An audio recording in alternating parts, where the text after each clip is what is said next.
Quiet, numbskulls, I'm broadcasting.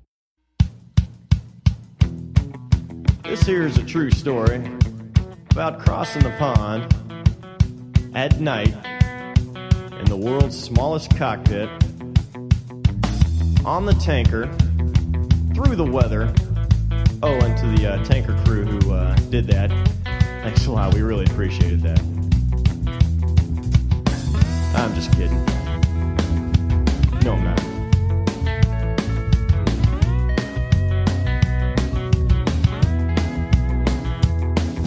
Well, there I was crossing the pond, and you could see that I wasn't exactly fun. So there I was on the back ramp of a C-130 over Afghanistan, blacker than the inside of a cat, and I realized I'm not tethered to the aircraft. So you were airborne. You were airborne. I was about as close as you can come to airborne and departed. Oh, that's terrifying. Greetings, everyone. Repeat here. You're listening to So There I Was, and that's how a terrifying aviation tales begin. Coming to you from Houston, Texas today. Where is my co-host? Well, I'm blessed enough to be at home, Kearney, Missouri, God's country, and it's our pleasure to welcome to So There I Was, DC from DCArtworks.com. Welcome. Thanks, Jess. Thanks. Happy to be here. Appreciate the invite. Yeah, thrilled to have you. So right up front, obviously, we've been chatting about DC Artworks for the last couple and a half months or so, and thrilled with your stuff. But you were yeah, it is badass stuff, and we're going to talk more about that in a little bit. But you were a listener before a sponsor, and obviously a crew member, flight engineer on the C-130. How'd that start for you? What unit were you in? How'd you get there? Why'd you do that? Well, it kind of started out with a series of unfortunate events and just a will to not accept no. I guess either that or I was too stupid to take the hint that they were telling me no and found loopholes. I'll actually go with the latter because it sounds better for an enlisted guy. But I started out in maintenance. I was a crew chief. When I joined in 2002, I had to get several waivers just to get in because I was involved in a pretty bad car accident in 1993. It split my skull open, and I had to get several waivers just to get in. And at the time, 2001, 2002, because the waiver process and all that, I was told, okay, you can enlist, but you'll never fly. And I thought, okay, hold my beer. Watch this. 6 years later, I got tired of freezing my ass off on the flight line. Hat tip to those fine folks out there, though. Decided I wanted to put a set of pajamas on and go fly the damn thing. And the rest is kind of history. But all a guard, baby. I've been with the Missouri Air National Guard since May of 2002. So pretty much stationed there the entire time, with the exception of my current assignment, which I took in 2019. I moved out here to the Capital Region in DC to manage the flight engineer career field. Okay. So you're thinking of sticking with it, is what you're telling us. I mean, it's been 24 years. I haven't found a reason to stop yet, or they haven't fired me. So, Right on. He's been doing it a minute. Yeah. I can't think how many times we've told people, Fig, that Air National Guard is the best kept secret in the military as far as a way to serve. I'll tell you what, had I known, my path may have been different. I don't think I would have been a Marine officer if I'd have known I could have gone straight to flight school. And of course, I wouldn't be the man I am today, though. I tell you that. There's that. It's a different path. There's no doubt about it. So, and I'm not saying that's a bad thing. I'm just saying, Marine Corps got a way of affecting a person. Right, crawling through the red dirt of Virginia. The Quigley, as we talked about it, that little slice of hell on another show. We got to do all that shit. So yeah, right. So yeah, it's a different path indeed. But well, chat with us about the Air National Guard. Would you recommend it to a young person coming up today? I mean, absolutely, I would. See, I had the intention, I think, of most people when they joined the Air National Guard or reserves, it's to help pay for college. And that was exactly my mindset. I was going to do 6 years, a touch and go, so to speak. I didn't know what a touch and go was then because I was just turning wrenches. But the point being, that was my intention. I didn't foresee this becoming a career and my path well into, actually, it was about my 5.5 year. And I decided, no, what the hell? That was a quick 6 years. I can give them at least another 6 as long as I can fly. So Okay. had the original intent, like I said, to pay for college and get the benefits and things like that out of it. And this is kind of what I try to tell folks when I do traveling for the Guard Bureau is the amount that you get is it's unmeasurable for what you can or for what you plan to get, so to speak. The community, the lessons, the camaraderie, the life lessons, I mean, I like most, I went to a college and got a damn 4-year degree. And I can tell you maybe a little bit from one class, recalling all that stuck with me. But the shit that I've picked up over a career, of just, relentless banter, wall to wall counseling, thick skinning, that's kind of shaped who I am. And, the type of person, type of father, friend, leader that I am. So I would absolutely encourage it to anybody that, and, it's your words, not mine, but yeah, it is the best kept secret. I can't tell you how many times I've gone TDY, especially in the early part of my career. There was a small stint where I went and became a volunteer cop or an augmentee with security forces. And I was working with mostly young active duty members. So we're talking 18, 19 years old. And I'm standing there, outrank them, but we're standing at a gate together checking IDs because I'm not qualified to do anything else. And we get to talking about the Guard, and they're like, well, what the hell's the Guard? And turns out they've got a unit that's, within an hour or 2 hours of where they grew up, and they had no clue. So that was always kind of fun getting to kind of spill those beans and watch the oh shit wash over their face and go, I didn't have to be here. Right. It was a lot of fun. Yeah. Oh, and then that's fantastic. And then there's that. What? Yep. There's the Guard. Yeah. What the hell is that? Fantastic. Yeah. And you're talking about the college, and what you remember from that reminds me of the old SNL sketch with Father Guido Sarducci and his 5-minute college course, right? Look it up, kids. That's a pretty accurate description. Yeah. I can tell you in 5 minutes what I learned in 4 years of college. Well, and poke holes in this, Derek. I think that for an enlisted person, being part of a flight crew, flight engineer, loadmaster, boom operator, is probably the very best enlisted MOS you could get. Oh shit, hands down, absolutely. Can you expand on that? Why it's so awesome? Yeah, absolutely. So, I can speak from the perspective of that was one of my motivating factors leaving maintenance, being a crew chief to become a flight engineer and flight crew. I got the opportunity as a crew chief to go on trips, with the crew sometimes. And so I saw a little bit more outside of, what you just see inside the confounds of the base, the typical 9 to 5 shit. And it's a whole other world. It really is. There's a whole other aspect of appreciation for, the small, simple things. But in terms of the enlisted and then being a flyer, in my personal opinion, it absolutely is the best job that you can do enlisted in the military because you're considered part of a crew.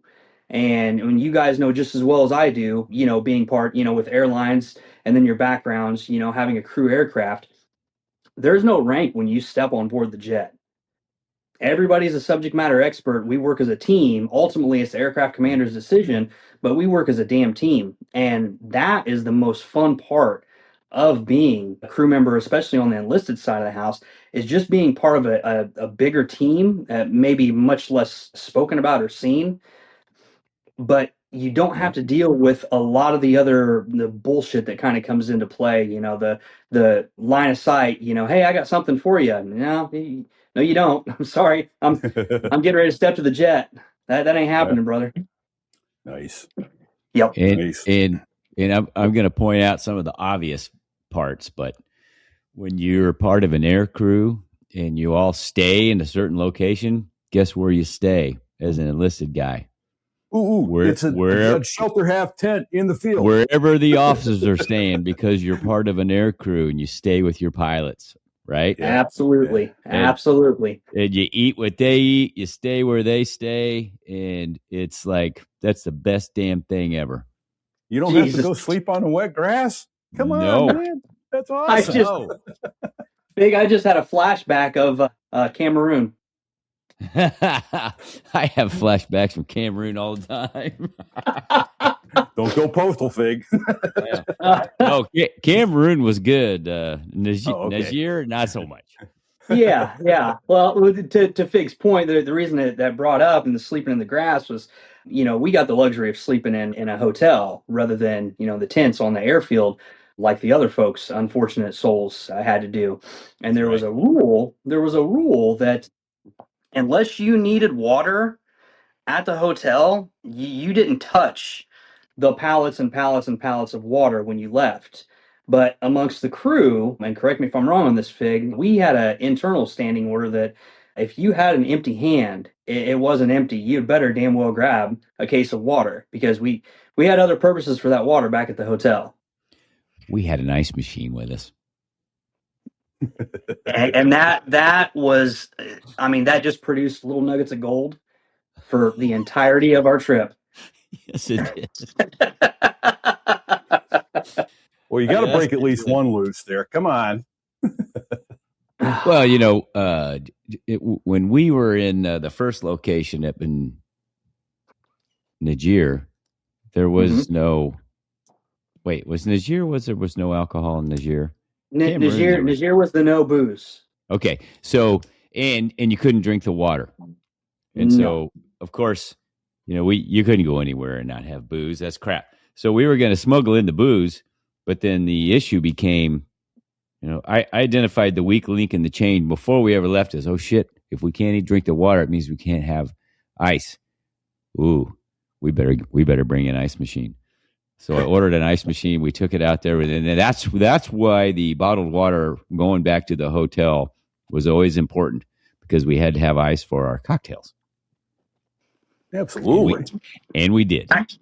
Actually, I don't know if you gents can see it, but right back here, Fig, there's mine. I bought that right after we got back. Yes, sir. Yeah. Like I said, little nuggets of gold the entire time. That was well planned by our trip commander. Nice. Well planned. We identified the threats and we mitigated them as early as we could, and that was the first threat: ice. For ice, baby. That was it.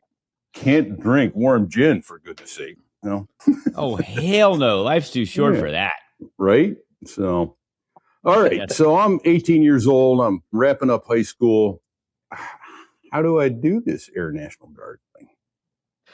Well, there's a couple of different options. GoGuard.com, I believe, is the current recruiter website. And if not, they're going to hear this and I'll walk into the office the day after this airs to 1,000 emails of, you got that wrong, Derek. Yeah, my bad.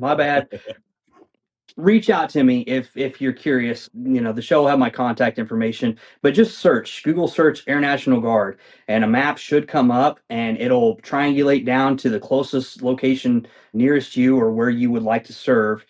And then you reach out to a recruiter, they can talk to you about job availability and this and that. But you don't have to serve at the location that's closest to you. You can, we have members, and Fig, you'll remember this, we have members that in Missouri that, live down in Florida and Texas, right, that will travel up. So, you're not bound to the state to which you live in. You can serve anywhere. Right. Well, for instance, it's close, but my daughter got hired in the Rhode Island Air National Guard. And that's absolutely the roadies. Yeah. So, which we're excited about. And it was really cool. I got to administer her oath of office a couple weeks back. One of the coolest things I've ever gotten to do. So, yeah. And if you're a college graduate, it's possible to get hired right off the street, having never done anything more than point at an airplane and say airplane, and get hired as a pilot. Now, that's rare, but possible. So, and I think the other cool thing with that too is what airframe you're going into. Whereas with Right. the active duty, it's luck of the draw and it's performance Oh, yeah. based. Yeah, There's some they've got to some compete threat for it. there. Absolutely. Absolutely. So if you like to eliminate your competition, then come see us. Come join the Guard. Right? I can't imagine how much more fun flight school would have been if I'd have known I was going to a given airframe. Right. Not had to worry about every single flight was an evaluation. Which I mean, you still want to do your best, but oh my goodness, Absolutely. Yeah. You're not Yeah. competing with anybody because Right. you know what you got. You know where you're going. Yeah, That's Definitely. pretty nice. That's a little peace of mind is what that is. yeah. Hey, could you differentiate the difference between the Air National Guard and the Air Force, and what In the Air Force Reserve. How? Yeah, Air Force Reserve, and how all that Yeah. works. Yeah. Tell us that, Derek. Absolutely. I dare you. Absolutely. No, I'm gonna. Hold on. Does anybody know? I mean, So- I might learn something here. I've never figured it out myself. Well, I guess here's a good way to explain it. This is one of the first things I learned coming up to the Guard Bureau, because your total force, which is your three components. When people hear Air Force, they typically just think, okay, Air Force is Air Force. And yes, the Air National Guard and the Air Force Reserves, we all wear the same uniform that says United States Air Force on it. However, there's three different components that do make up the Air Force. You have your REGAF, which is your active duty counterparts. When they go in, they serve under an enlistment. So there is never any break in their orders. They may transfer from one set of orders to a second set, but they're always covered under a pretty much a conditional set of orders. Then you have the Air Force Reserves. The Air Force Reserves is an extension, a reserve component of REGAF. And they're their own MAGCOM. Yep. They're their own MAGCOM. But beside that, they typically function in a capacity that's relatively similar to REGAF. I mean, there are definitely differences between regular Air Force and the reserves. But the biggest differentiation between all three is the Guard. And what makes the Guard different from the reserves and REGAF is we actually have two commander-in-chiefs. So we serve, the President of the United States, but we also serve under our state's governor. So depending on what type of orders, what type of training, exercise, or operation you might be falling into, or set of orders, I should say, you may be serving a different commander-in-chief, but you serve under two, and the Guard is expanded that way because not only do we support global ops and things of that nature, but domestic operations, hurricanes, the wildfires, typically out on the West Coast, but they're everywhere. And then of course we have our Antarctic mission, the folks in Schenectady, the ski birds up there. And those three differences, or those three mission sets, are just a couple of examples of how the Guard is very different from active duty and reserves, even though the reserves and the Guard are both considered an ARC, an active reserve component of the REGAF. Okay. Okay. I got it. I got another question. We're right in those lines, Derek. So for Guard members, we can have different we can serve under different titles of orders, right? Correct. Can you talk about that a little bit? So yes, and what it means, and what it means, the different titles.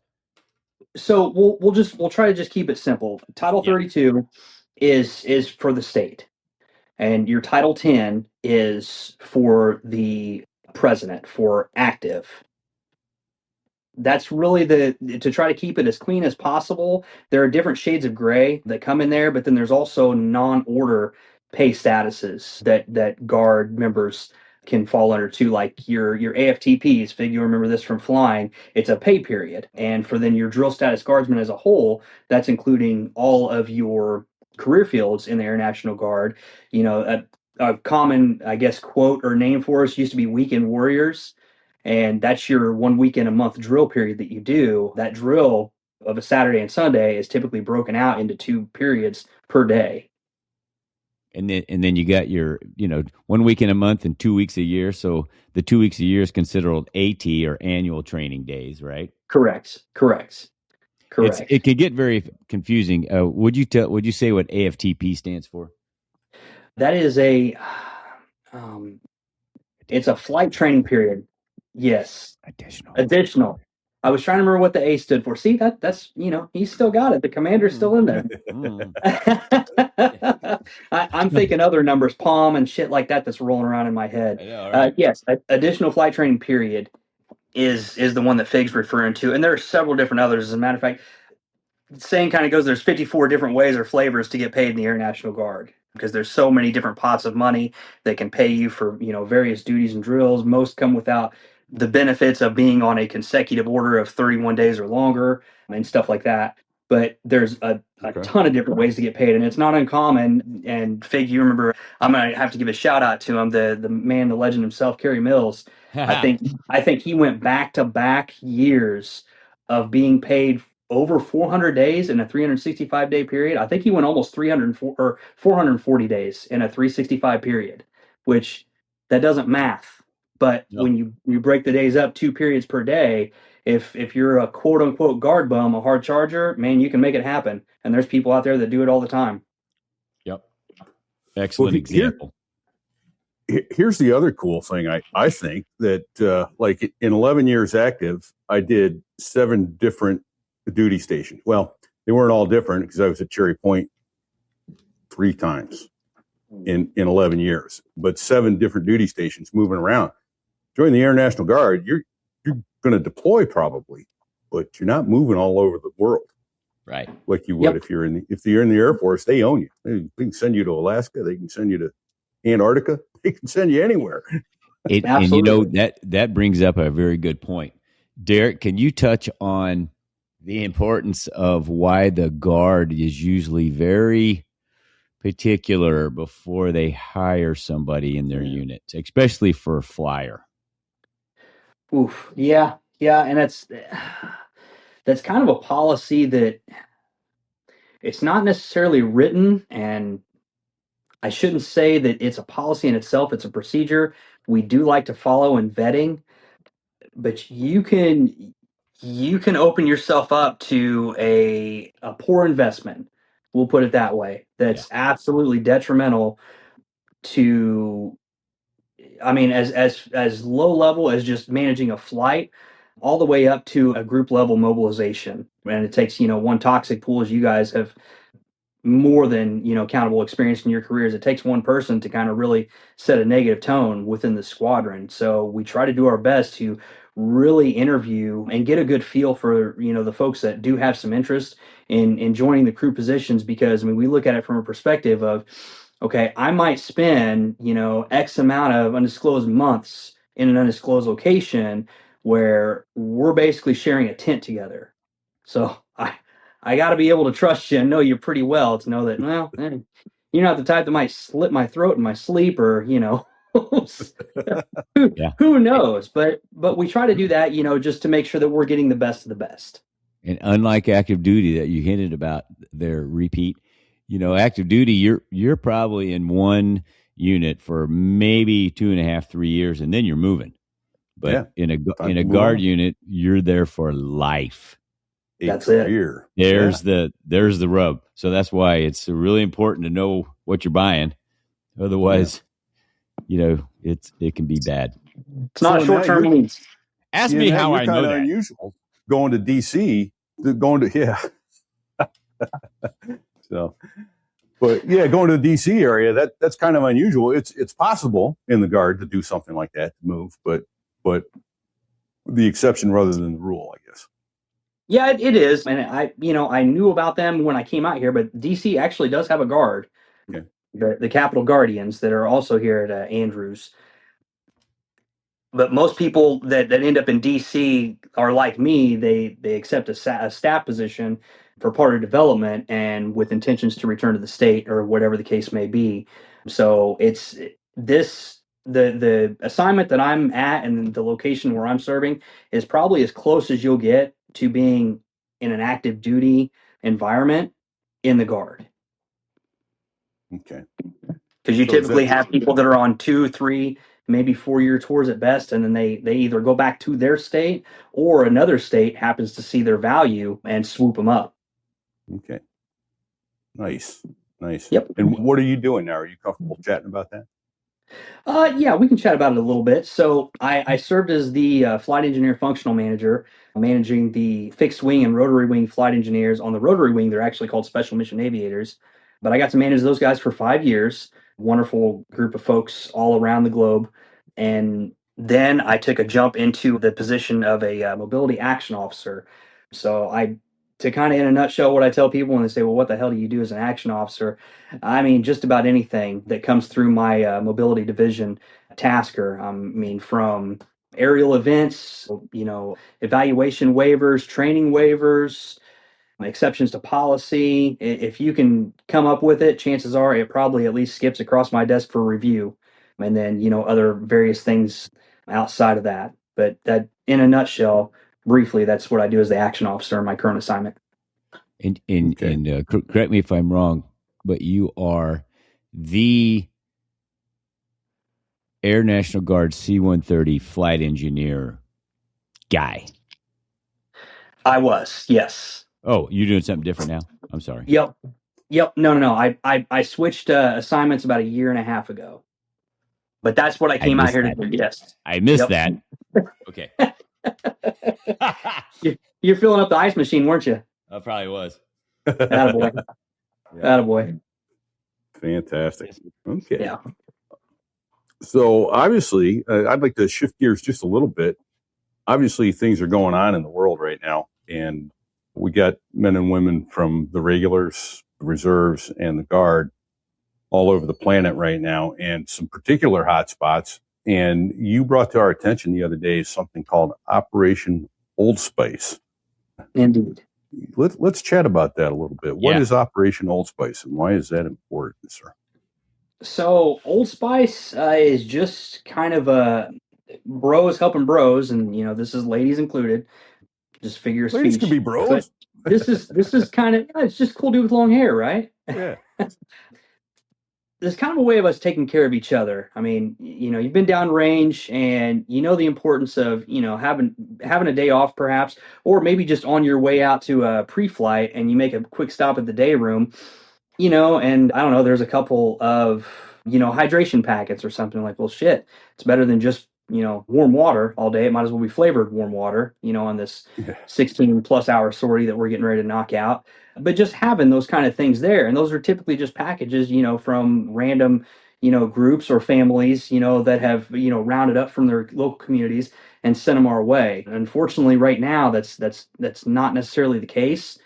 So rather than, trying to figure out the whys of, well, where's the support coming from, we're just kind of grabbing the bull by the horn, so to speak, and trying to get these brave men and women over there who are doing the good deed the minimal support they need. I'm talking anything from a stick of deodorant, bar of soap, just the basic replenishments that you'd pick up at your AFI store, minus booze, of course. But they don't really have access to that stuff right now. So what a group of those members have put their heads together and come up with a GoFundMe that's ran by a Title V individual.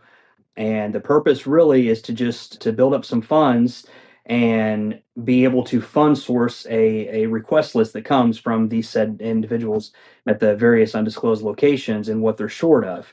And what these funds do is these funds go out and purchase, the requested items, and then, by way of various airlift opportunities, I'll say, these requested items happen to make it there, within a couple of days. So, it's no different than any other GoFundMe that you would think of. It's obviously there to support a cause of some sort, but this is a direct funding source to be able to purchase these items by a group of individuals and then send them down to the folks that need it.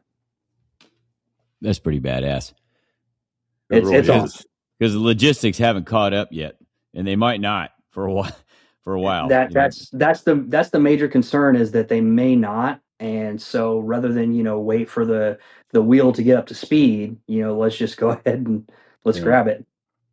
Well, there's a couple hundred people out there, so getting something to everybody is kind of difficult. That's what was Napoleon Absolutely. Talking about? An army runs on its logistics, on its stomach, and so getting it there, and as long as people are able to do it on the side, that's good. I put on the video, the link to it. It's GoFundMe.com/F as in Foxtrot /Operation-Old-Spice-Help-Our-Airmen. So GoFundMe.com. Just Google GoFundMe.com Operation Old Spice, and you'll get that link. And we'll put it also in the blog entry for episode 204. It's the stuff you don't think about. That's shit. We need. Give an example, Derek, because I saw it in your text. That's necessities too, not just a liquid hydration. Yeah. I mean, you talk just to grab a refill of razors, or just disposable razors at that. I mean, hell anymore, you can't go to a Walmart and get that shit for less than $8. And I mean, $3.50 a day. That's not necessarily going to cut it. But I mean, you're taking both those limitations out. One, it's out of cost, and two, which is the bigger one, they don't have any place to purchase this stuff. That's the rub right there. There's nowhere to get it. Where the hell do you go? Because I mean, if you did have time, stepping into the jet, that was always a place you stopped. Was the grab and go, or the snack bar, and you grab a couple of things and you make your way. And those are kind of the over the tops that keep you focused and engaged, and make the mission that much easier to get through. And I mean, these guys are whatever they humped over there with them is depleted. So they're at bingo. Yeah, bingo. That's no good. Yep. Toothpaste, deodorant, body wash. Yeah. I mean, just this stuff, you're like, hey, I don't know how long I'm gone, but this is what I got with me. I'll get some when I get there. And you get there like, oh shit, I can't get it. There's none floating by you in the Persian Gulf. That's right. Yeah, absolutely. Shit, Fig used to say all the time up and down the squadron, and especially at guard drills, and how the fuck can we fight a war without any coffee? I mean, right? That's the thing. When you're down to sucking on a coffee bean just to get through a mission, well, that sucks. No. Coffee, rippets. I mean, got to have it. The essentials, brothers. The essentials. That's what I'm saying. Hey, you mentioned just very flippantly this guy. He's a Title V guy. What's Title V? What's that mean? So a Title V, and you know what? I'm going to plead ignorance on this one, man, because I don't ever plan on, and I don't really work with Title V folks. But to my knowledge, and shit, if this is still rolling around in your nugget, Fig, good on you. But I don't know. I was hoping you would know. No, you're an active civilian. Oh, okay. Like is basically what it comes down to. So you're still building retirement time. Yeah. But you don't fall under the rest of the military requirements. Would that be like a GS person? It's sort of like a GS, only it's a different pot of money that you're paid from. Okay. It's the exact same thing, only different is what you're saying. Yeah. See, Repeat gets it. Yeah. I get it. I got it now. Yeah. Thank you. Yeah. I've been asking you some hard questions, bro. I'm going to lay off for a while. Oh, no, you're good. You're good. I love this kind of shit. Well, and then we've got someone I don't recall seeing before. If we have, my apologies. We got Eric Henderson watching live who came up with the additional flight training period, and I missed it in the comments when it came through. But yeah, we got knowledge out there, so send it in if you got it. Yeah, absolutely. You can do. There's additional flight training periods you can do for the ground and for GTs. Yeah. So it's very confusing if you don't understand it, but when you get it, it's like, oh, okay. It's how you get paid. That's basically. Yeah. Yep. Well, I'm going to hit GoFundMe right after we finish recording here and hit that up, because that's just great. I hate to see that folks are suffering out there without some of the basic necessities. And then, and the other thing, I didn't write it down. I almost forgot about it. Fig, I don't remember if you remember. We had the astronaut on a couple years back who managed to get, they didn't give him miles for travel because he was quote unquote in a government vehicle, but they did give him per diem for meals and incidentals whilst aboard the space shuttle. That's right. That was kind of ironic, right? No, nothing to buy up there, but he got his per diem for meals and incidentals. But unbelievable. He figured he'd clean up if he could have gotten mileage out of it, Oh my God! Yeah, no shit. For real. I think he had 17 million miles or something like that. Yeah, at 186,000 miles an hour. Yeah. No, 22,000 miles an hour, whatever it was. That's like 186,000 miles per second is the speed of light.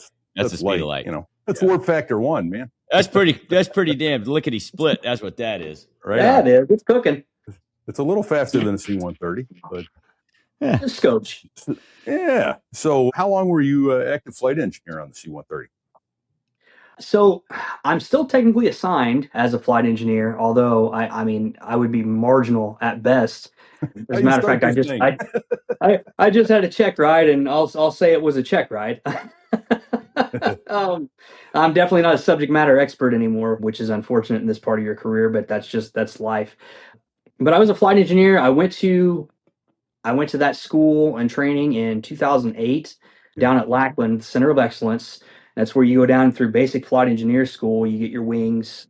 You have to go through a washout aircrew fundamental course, which the prior enlisted guys that were in that with me, it was not to downplay the course, but it's definitely a washout course. It was basics, how to reforms and shit like that.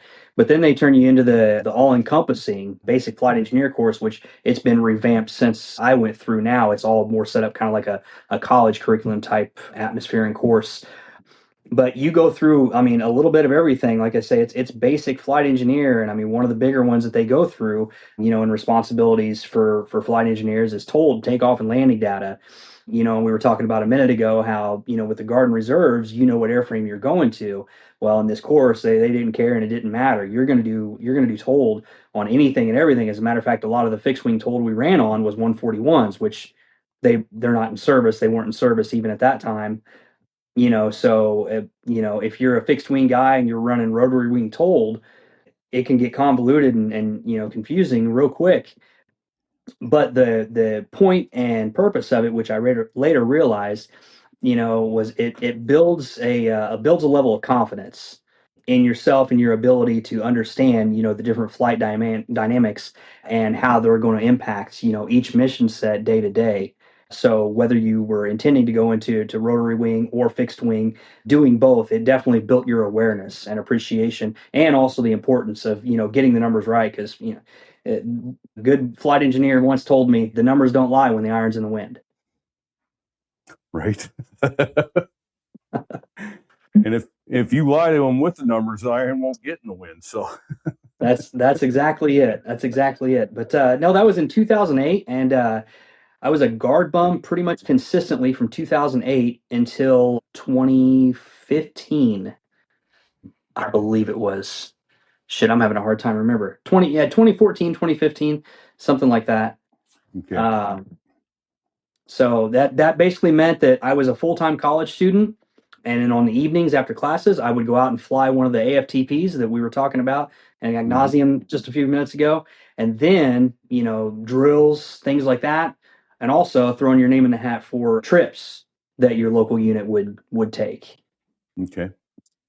And you're trying to piece enough of that together to continue building your points, because one of the biggest differences too, comparing Guard and Reserves, is or not Guard and Reserves, but the active duty is you hit that 20 years later. If you continue to stay in, there's your active retirement. For the Guard, it's a little bit different. Our retirement's based on a point system. Unless you become an active Guard member, you're trying to reach a certain amount of points to basically be the equivalent of that 20-year active duty retirement.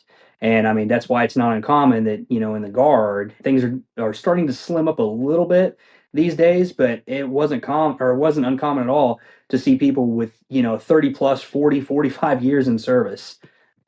Wow. Just insane. Yeah. I mean, two separate statuses. One is a technician for, your technician term, and then as an active Guard member for your 20 total Air Force time years. But I mean, it's becoming less and less of a thing, but it definitely still does happen. And that's kind of goes back to what, Fig was saying, and the importance of vetting your crew members, especially, and who you're going to invest into. But it really works with all the other jobs, AFSCs, as we call them in the Air Force out there, is, these people you're going to be working with them. You've met, so by the time you climb up into a leadership role, you're aware of each other, and you've worked with each other on multiple, occurrences, whether it be an actual mobilization or just a unit level exercise there at the base or at a training facility.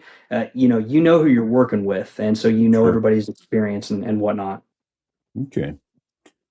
And then Dizzy asked, and I think I know the answer already, but Dizzy asked H models or J's as a flight engineer. And H models. H model. The J is the engineer and navigator killer. Yep. Which is where they're all going. It's a sign of the times, right? It's and this is kind of, that was probably one of my biggest hurdles getting over when I took the engineer functional job in 2019, was our recruiting numbers were down. And it was just the rumor mill that, well, everybody's, our jobs are going away. We're in an extinct job. And so what the hell, why are we going to put so much, thought and effort into recruiting? And my thought process, behind that, after, trying to just take grasp of the situation, was, well, okay, inevitably we can't control that. Those are decisions that are made well above, our pay grades. And most of those people that make those decisions, they don't have pay grades. They're civilian elected officials, and that's the powers to be. And that's how, this whole game works. But it's control what you can in that dynamic. And for us, it's all right, well, we can't control whether or not we become the next J model unit. But in the meantime, let's control the recruits that we do bring in, and let's bring them in with the understanding of knowing you're probably not going to retire as a flight engineer. Those days are dying, and I'm probably going to be one of the last that make it through an entire career as a flight engineer. However, a lot come in with the interest after they start flying to become a pilot. Well, what better way to season you up? Because every time you go up there and fly, there's two pilots that sit in front of me. I'm going through an interview every damn time we go wheels up. And more now, than that, I'm going to offer that you're going through class too. I did 3 years as a flight engineer on the DC-10 when I got to the airline. It was my first crewed aircraft. And it was also a classroom every day, watching how they do it and figuring out who does it well and who doesn't, and who I want to model myself after. So oh yeah. So that's a big deal. So yeah, absolutely. That asks, is squadron you were in the squadron you're part of? Are they using the NP2000 props? I don't know what that means. Do you? So NP2000 prop, it's funny. It's actually pretty simple. It stands for new prop in the year of 2000. Oh, The Navy first adopted the props, and slowly the Air Force is starting to pick up on them. You can tell the difference. There you go, right there. So it's an 8-bladed prop. The J models are a 6-bladed prop, which actually I have a version of it back here on the fridge. Okay. The originals were the 4-bladed props. Yeah. Now that's your 54H60. Those are the legacy props. Those I still love them. They shake the hell out of you, and you can't have a conversation like this. You have to yell to speak to each other, unless you're on comms. But yeah, the NP2000, unfortunately, St. Joe does not have them. And the Air National Guard, yes, we are getting them. We're in the process of modifying the aircrafts to retrofit. There's a couple other modifications that go into there as well as a modernization package. But that piece, no, my current squadron does not have. Okay. Oh, fantastic, though. And the other thing that's kind of interesting, and my wife was having a little bit of a hard time getting her head around it when my daughter got hired to C130s, is that, well, that's a prop airplane. It's still a turboprop. That's a jet engine. It happens to turn a prop. That's a turbine engine. It's not a piston engine. Oh, absolutely. So it's sophisticated and reliable and really quite cool. Very, very. It's instant lift, man. Those blown wings. It's awesome. Right. I'm trying to read all the comments. I can't. Don't get old. It's bad for your eyes. I got to make my font bigger over on the right, but something about his personal favorites. But yeah, I guess those original props were, you said the Navy adapted them first. They were the E2. They were on the E2, those 8-bladed props. Correct. Okay. Nice. All right. And yeah, obviously quieter and more efficient and everything else. But sounds like bees. Sounds like a hive of bees, honestly. It's awesome. Yeah. Okay. Oh, yeah. I hadn't thought of it that way. But yeah, instead of like you said, the big thumping that you have to shout over.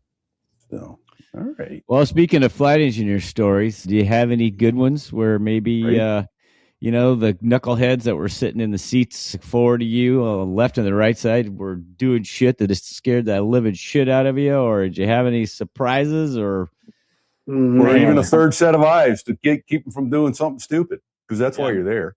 Yeah. What do you got? Yeah, absolutely. Crew save's a good save, right? Every time. Man, I it didn't take long for me early in my flight engineer career to develop an appreciation for a coordinated stick, because not just is it uncomfortable for me, but I also try to put myself in the perspective of my load masters in the back. And common trend item that I saw early on, and I mean, you still see it in junior pilots, is centering the ball. And Fade, you used to harp on this too. I can remember a couple of flights you harping on a student about this one, but just kind of joke with them like, "Hey, what's today?"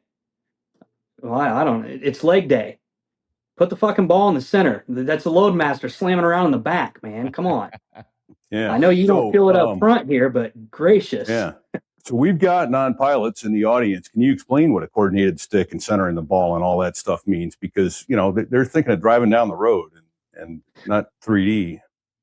Yeah. So your third dimension is that rudder that left and right deflection, and there's a ball that's in the instruments, and that represents an even flow. It may not be straight and level.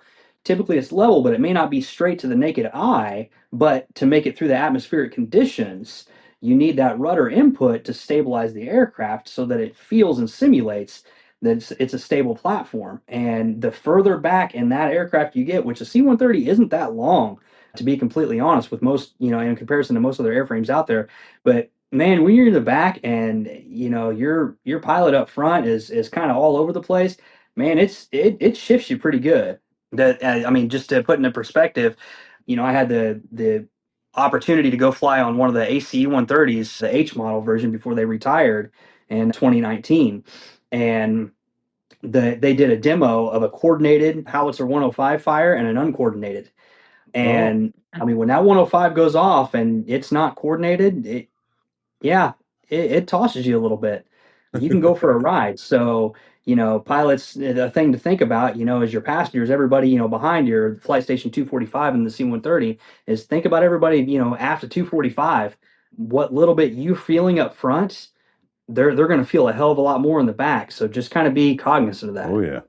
Oh yeah. In fact, you mentioned it that way. We were riding down here to Houston last week. My daughter was sitting next to me on the airplane, and once on the takeoff roll, guy bounced her head off the. She was sitting by the window. Guy bounced her head off the wall. I go, wow. Yeah. Don't worry about that rudder. That's for the professionals to use, man. Oh my gosh. Technique only. Technique only. Yeah. Right? Yeah. So coordinating the airplane. Yeah, because the further back you are too, the farther, the more force it's accelerating on you. Hit with. So just the end of the whip. At the end of the whip. Absolutely. But you asked about a terrifying moment. I would probably say, looking back on my career, the one moment that was the most terrifying to me was not the opening teaser. When I finished my 4-year degree, and oh my God, you had worse. Yeah. When I finished college and was really starting to get into full-time guard bumming, so this would have been 2012. Yeah, it would have been 2012. For about 6 months, I got to go down and augment, fly with the schoolhouse. And won't go into like any of the class stuff, but we were in a formation and went to do a maneuver. It was basically two simultaneous turns where you exchange leads, hook turn. Okay. And there's a prescribed bank angle that the maneuver is supposed to be executed at. And I was in number 2. Well, the instructor pilot was in the right seat. The aircraft commander upgrade was in the left seat. And I got to pause the story there because it's a 2-part story. This was about the time, it was about 6 months or so after the C-17 crashed at Elmendorf. And we all had to watch that, in the ready room fig. So that was the first thing that came to mind as this happened. So now go back to the scenario. We start this turn, and no comms, no nothing. The instructor grabs the stick and just starts to excessive roll. And the only thing I can really, really, truly remember, like blatantly, was the navigator screaming bloody murder. I'm yelling bank, bank, bank as I'm sliding behind the left seater's seat, holding the damn seat. And I see that we have broken well beyond 90. Oh, shit. And I thought, fuck, we just bought the farm. And I actually said it at the time. You were probably at low level, were you not? We were. Yeah. I think 1200 A, which was pretty high considering the maneuver and the flying the route. But yeah, I even said to my family, I love you, because I thought that was it. I thought we were down. Was able to manage, pull it out, obviously, and then there was kind of that, 10-second complete silence of everybody was processing what the fuck just happened. Yeah. And I'll never forget it. The instructor, his boom for his mic piece had ended up here, which is why we couldn't hear him talking when he took the aircraft from the AC. He gathers his composure, puts his mic down in front of him, and he goes, "All right, are we good to continue?" It's like, are you fucking shitting me, dude? Again or not? I got one question. What's the bank angle limitation in this thing? Because we just doubled it. Like, fuck no, we're going home, man. Yeah. And we kind of talked about it on the way, and I give him a little bit of credit because it was kind of that whole fog of what just happened. Yep. But we had come to an agreement, before we actually went wheels down, and we sat in the transient spot, chalks, running for about 30 minutes just to talk over everything and make sure that, we had all our shit in one sock. But it was, and from his perspective, I can understand it. He wanted to make sure he was covered too. And he wanted to explain the why, even though, we could have done that in the heritage room afterwards.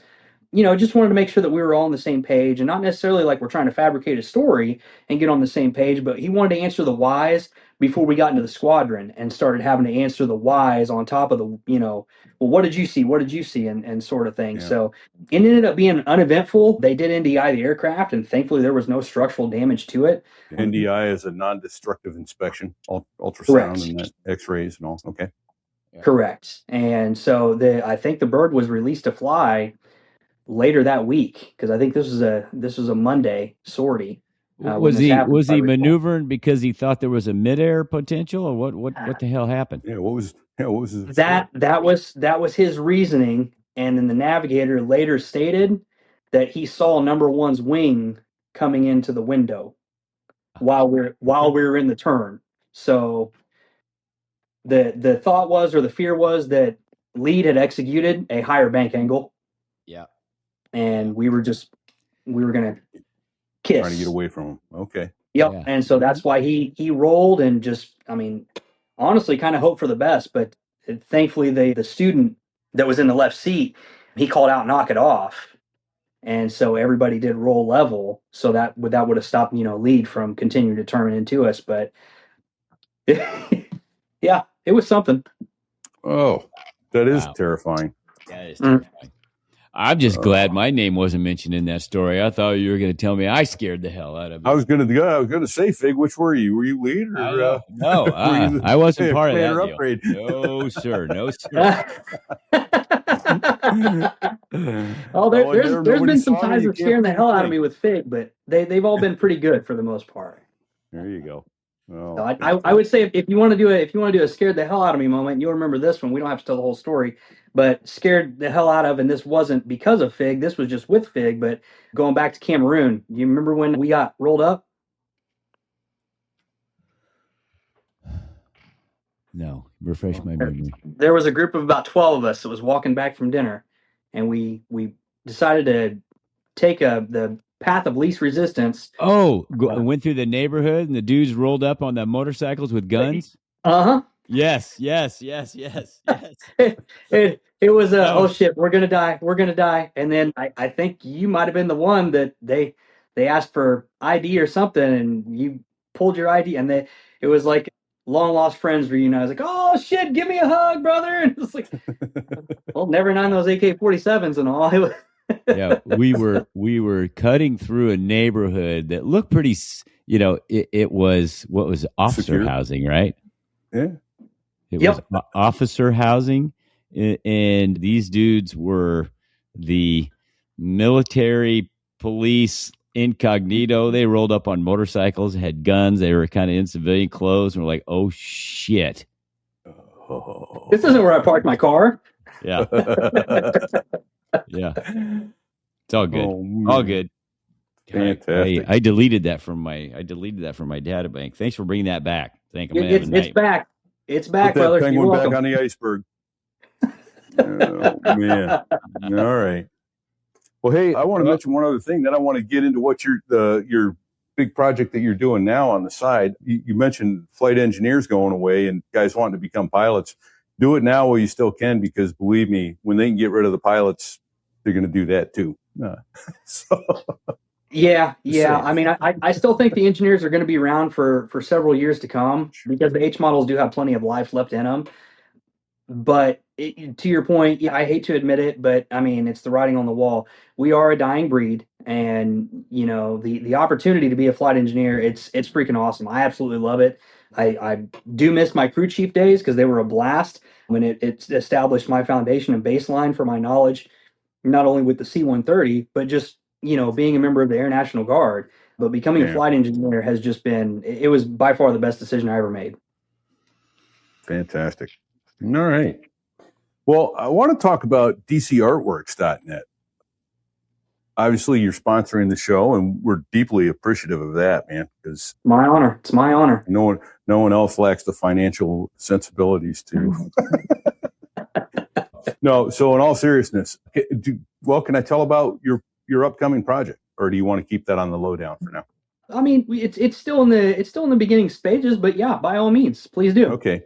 So, among other things, those of you who've listened to recent shows know that DC Artworks does laser cut steel patches and military emblems and logos and all kinds of things. And he's got some behind him. He's going to show us some of it, I'm sure, here in a moment. But one of the things he initially offered to do, we got the Harrier Sundown coming up in June of 2026 here. So a couple more months, and then Harriers will be no more in the United States inventory. And he was going to do a 4-foot squadron patch for the Bulldogs. And they have now come back and said, love that idea. Any chance you can do squadron patches for the other 8 squadrons, so that at the sundown ceremony, we have all the squadrons that ever flew Harriers. And so it looks like there's going to be 4-foot patches in steel that people will be able to get a picture next to their old squadron in a giant patch. So I'm really excited to see what those are going to look like. I've got the 2-foot Wings of Gold, as does Fig. I'm commissioning, and I guess I'm going to have to wait for it now, because you got some business coming up. It's going to take your time up. But I want an old Bulldog patch for my fighter bar when I get it finished here in the basement, which is almost who the hell would done. So, right? So yeah, how'd you get into that? And show us some of what you got there. I mean, you've got it over your shoulder. And I took the liberty of decorating my fridge. There's shit all over my basement bar here that I've done. But really, sky's the limits. I mean, you just talked about it, and here's a little bit closer example of the Wings of Gold. 3D. This is actually from one of your listeners who ordered this a couple weeks ago. So nice. It's on the way, brother. Appreciate your business. Nice. I like to tell people, first and foremost, you go to the website and you're just going to get a general idea of what we can do. When you actually see the product in person, it speaks and sells itself. The pictures just online don't do it justice whatsoever. But I use the website, and like you explain on the shows, it's kind of a starting point. It gives you kind of an idea, gets the creative juices flowing of the possibilities, what can be done, what we can do. And I can guarantee you, if it's not on the website, we may have already done it. It's just trying to be almost a one-man band. I have a little bit of help, but for the most part, it's me. Trying to manage all of that and keep the website updated is next to impossible. I just recently acquired a team to start helping me do that, and they're in the process of updating the website now. But the point being is the sky is really the limit. There's a few fabrication limitations that I do have, but I've been blessed enough as I've been growing, and when this started as a hobby to now becoming a full-blown business, is I'm increasing in those capabilities as well. But this really just started out as a hobby. It was something kind of a side gig, if you will. to help kind of offset some I'll just say it, some post-divorce debt. There you go. Yeah. And What do y'all's that cost money? yeah, exactly. Yeah, Weird. Indeed. But no, it started out as something that, well, I could kind of do this and make a couple of things for, Jim Bob down the road, or so and so's business, next door. And it's really started to take off. Now I'll use kind of my position, to help getting the word out there in the marketing, because word of mouth, other than, your show and then a little bit of marketing that I do via the website, word of mouth is really how I've been able to expand. I've been doing this for coming up on 3 years. Yeah, 3 years now. But thank you. Every single day I'm learning something new and something more and more that I can do. Like, well, for instance, like the wings you guys have are 2-foot wings, and I didn't think that I had the capability to until I decided to give it a shot. But there's a set of Air Force 12-inch wings. Oh, nice. Okay. Nice. And so, I had a customer reach out. And, are those lead? Yeah, it's hardened steel. No, but really, they're out of lead. Air Force wings are made of lead. Navy wings are made of gold. Everybody knows that. I mean, come on. So to speak.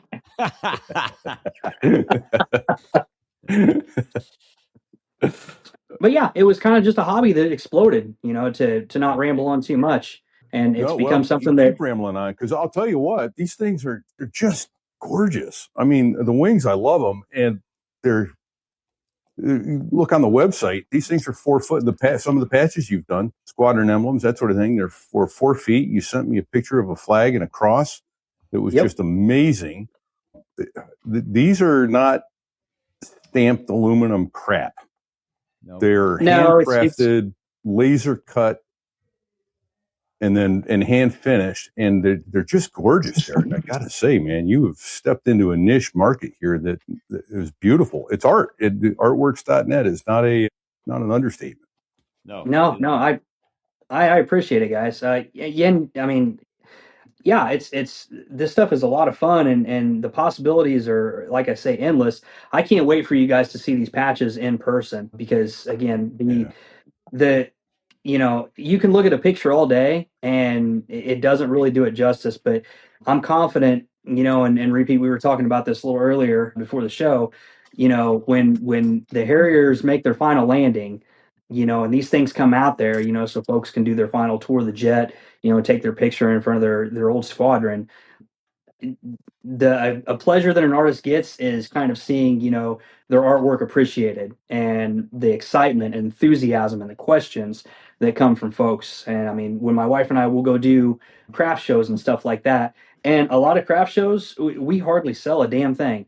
It's mostly answering questions, and it's a show and tell. It's, hey, here's some shit we can do, and oh, cool. Yeah. And we hand them a business card, and the next thing you know, them or a family member or neighbor or whatever is reaching out, and it just kind of elevates from there. Hey, can you make me this? Hey, can you make me my old barn or ranch logo? We're refurbishing the barn and would like to put something up. Can you powder coat it? And yeah, absolutely. Where's this going to, and how soon do you need it? And kind of go from there. Boom. That's awesome, dude. I'm glad to hear that. They really are. And then I forget, I think it was 3 or 4 days ago, we were kind of chatting back and forth on the text, and the ability to cut out a 4-foot piece of steel. That machine isn't free either, because some of your pieces are, I would say, worth every penny, but it's not pocket change. It's a piece of art you're going to buy, but understand, as you said, I think you put it, the machines to do this cost more than a lot of cars cost. So yeah. It's not cheap. It's definitely not a cheap hobby to get into. That's for sure. Yeah. So it's kind of one of those, and I learned this early on with the beginning equipment I had. If you're going to dive into this, you got to dive full in, and this is a full send effort, because if you do it half-assed, it's just eventually it's going to fall down. You're wasting your time. Yeah. Absolutely. So you really have to fully commit and dive into it and just go. And I mean, that's what I've chosen to do, because as I started to evolve with skills with metalworking and fabrication and stuff, I started to realize that, holy shit, not only am I pretty decent at this stuff, but I actually really like this. And, Yeah. my That's a intention, win-win, buddy. yeah, my intention honestly was to go into the airlines when I retired, and this is becoming enough of a successful thing that, I retire in a couple of years. I have no plans of doing that. I'm going to do this shit full time. Awesome. Yeah. Would you hold up to the camera again, either one of those sets of wings? Because I'd like people that are watching or can go to our YouTube channel and see. So go search "So There I Was" on YouTube and look. So it's not just cut steel. Yeah, and if you could tilt them back and forth just a little bit, nice and slow like that. Yeah. So you can see they're 3D, but you can also see it's not just cut out steel. He hand finishes each part of this. These are it's badass, amazing. I'm looking at mine across the room right now. It's it's just incredible. It jumps off the wall at you because it's 3D, but when you're looking straight at it, you get it. It's 3D, but when you're out at an angle, it's like, holy shit, that's 3D layered. Yeah. Yep. And so the same thing with the patches on the wall, because I've gone and visited the units that have ordered patches from me. I've done them the pleasure of, I've hand delivered them to the leadership. And once you put it up and you kind of do that pass by down the hallway, it's pretty badass because it is kind of like a hologram. It moves with you and everything. And you kind of want to really get up there and investigate it. And I mean, you're not necessarily investigating it to look for flaws in the work. It's just more of a like, well, how the hell did they do that? And holy shit, I didn't realize that. And you start to look at some of the fine details, and wow, there's a lot of thought put into that. I know. Your finished work is immaculate. Yeah, appreciate it. I appreciate it, guys. Well done. So, well, damn, we've been going at it quite a bit here. I think we probably ought to consider landing the airplane after we close the loop. I gotta know how the end of this. So I know it ends well. Otherwise, we wouldn't be talking. That's what I'm saying. Got to close the loop on the. Right, so absolutely. So you weren't going to fly. You were going to fall with style. I think that was maybe the possibility. So all right. Before I close that, I'll give you an option here because I have heard this come up on the show a couple of times. There's been a lot of questions, that have asked, what was it like to fly with Fig? I do have another really good Fig story I could throw in there. Oh, do it, man. Oh, yeah, do it. If you'd like to. I'm sure the listeners would love to hear it. So, all I have to say is a location. You know exactly the story I'm going to tell. All right. Key Largo. Oh, shit. All right. Yes, sir. So there we were. 9 a.m. We are on a 3-day trip. So that means a day to get down to Homestead, day to do the mission, then day to return back to Missouri. Day 2, we show up for the user 0800. You remember this, Fig? Yeah. By 045, I still have a picture of one of the Loadmasters in the back of the U-Drive cracking a first one because we were done for the day, baby. Yeah. And Fig and our co-pilot had, done like all good, drivers, crew, O's do on a trip. They seek out some fun and some awesome crew destinations that we can all partake together. So we jump in this bus and make our way down to Key Largo. And so there we were starts with, we are on a beach surrounded by snowbirds, which those that don't know, those are retirees, next to a tiki bar, 9:30 a.m., and our beloved Fig is leading us through a deck of cards workout, and these people are losing their fucking mind at what's happening next to them. Because he's chanting out Marine Corps cadence, and it was so good. We got a couple of the hotel tenants, some of the resort tenants, to come and join us in the workout. You remember that? Yeah. We were recruiting members in the middle of a damn workout. Yeah. We won't go any further than that, but there was a couple of flashbacks as that story continued to unfold throughout the day where we ended up almost basically walking on water on the reef. I'm sure you remember that because we it was supposed to be a couple of boat tour, and we decided that we weren't really interested in doing anything else but, just cruising and boozing.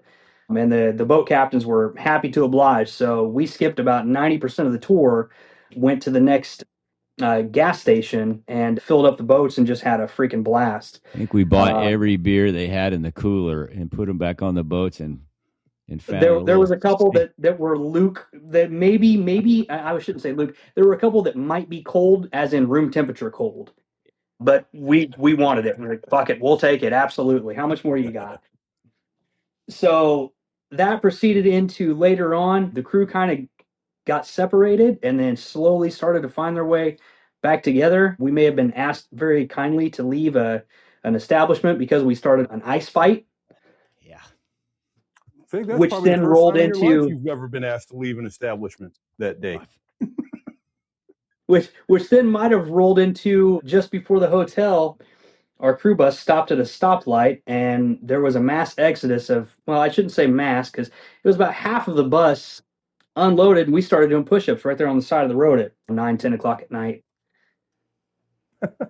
Post-workout. I don't know who led that effort, but I do remember being part of it. But it was an absolute blast, and I always tell that story as my best guard story as far as trips go that I've ever been on.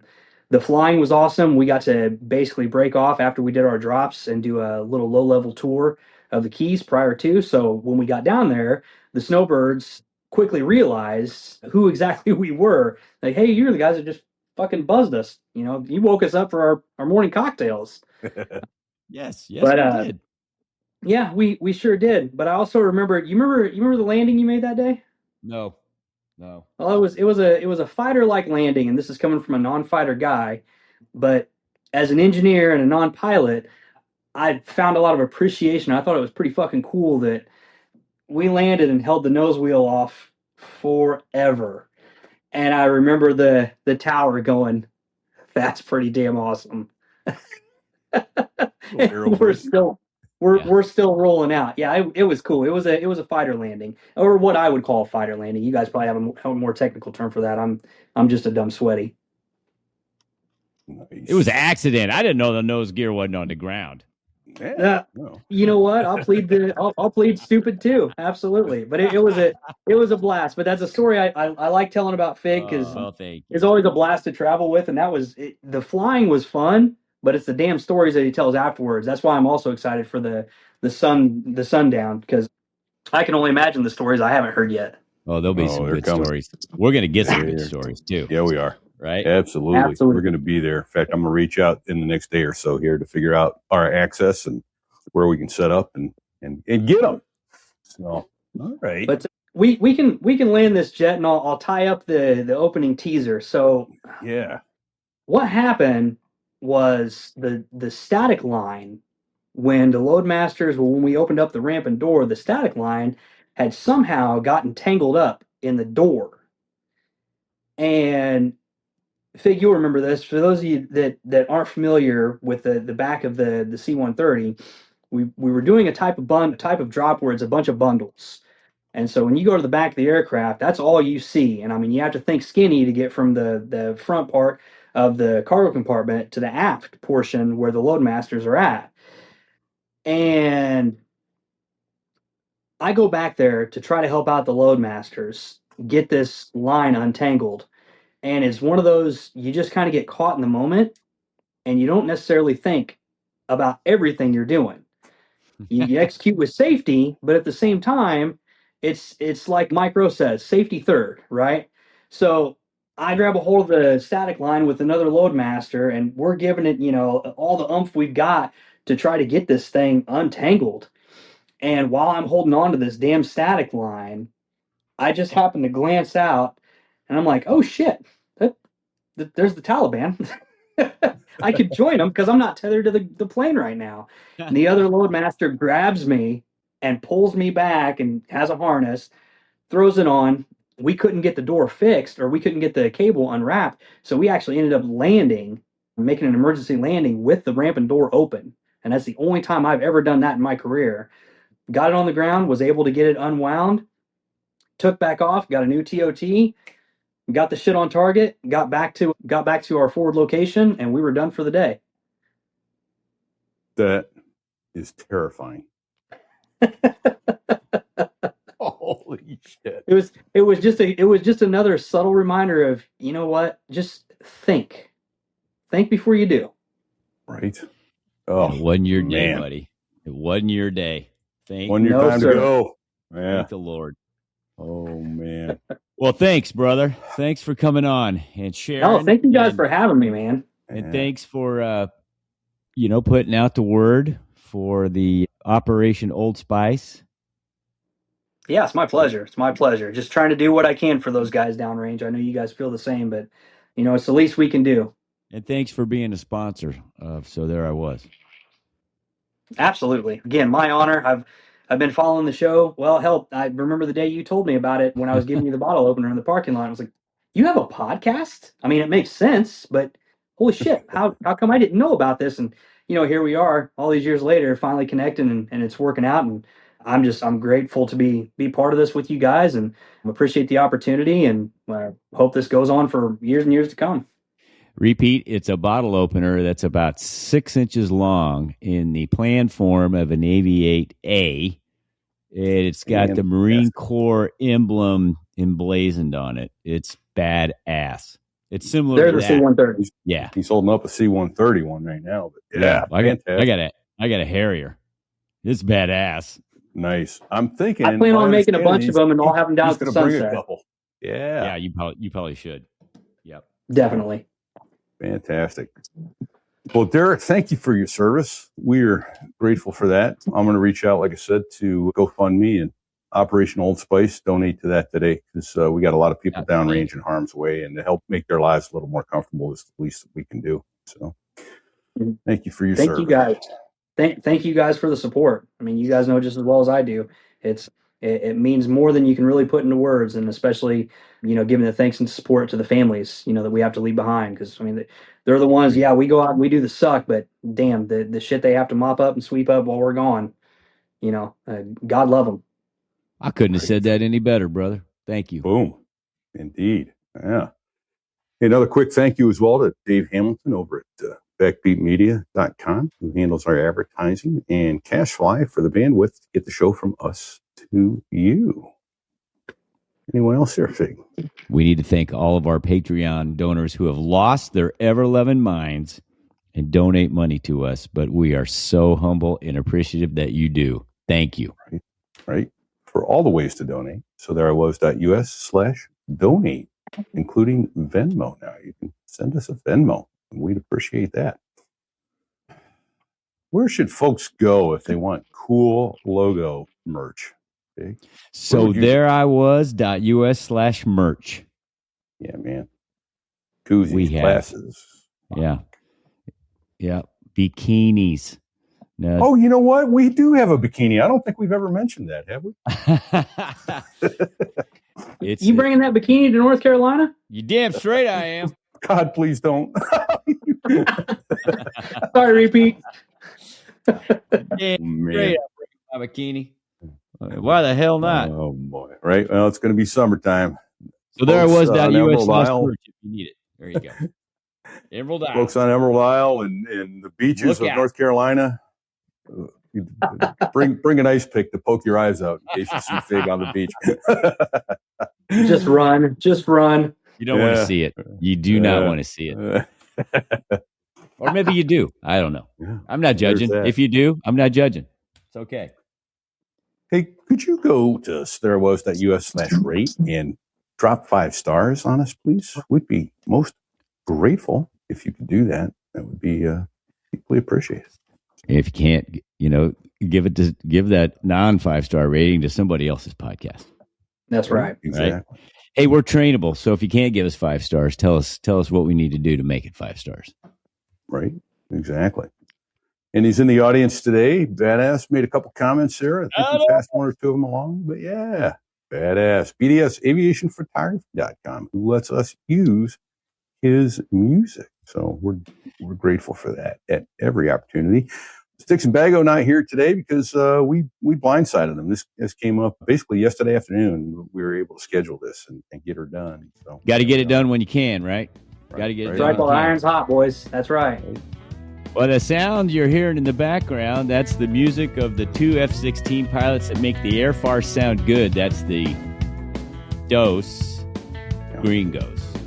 Yeah, man. They don't have a bad song on any of their 4 albums. I'm telling you right now, if you're having a bad day, you should listen to it. Listen to at least Absolutely. It's a good pick-me-up. And Bago, man, went to Winglore Spirits, grabbed a bottle of their bogey dope, and put it on their album.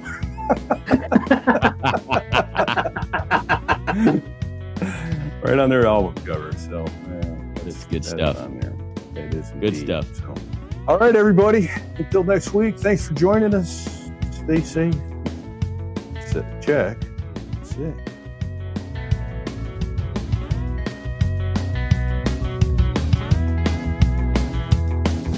Well, there I was, crossing the pond, and you could see that I wasn't exactly fond of all the shit I was wearing on that day. Now an F-16 is cramped enough, but it's even worse with all that stuff supposed to save your life.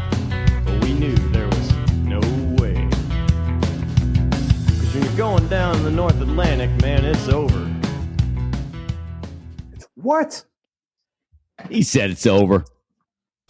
It's party time! P-A-R-T. Why? Because I gotta! And we're out. See ya.